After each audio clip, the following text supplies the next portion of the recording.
Great day to have eyes.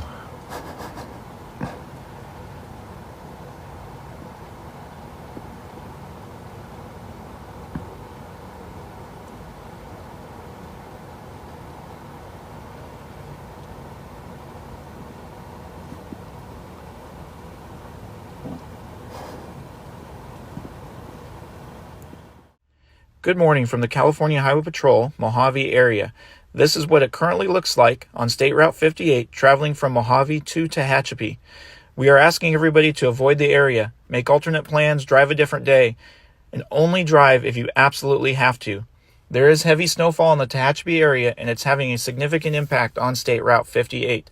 So please do not drive unless you have to and use resources like the National Weather Service and Caltrans Quick Map to look up weather and traffic updates. Thank you. Be safe out there.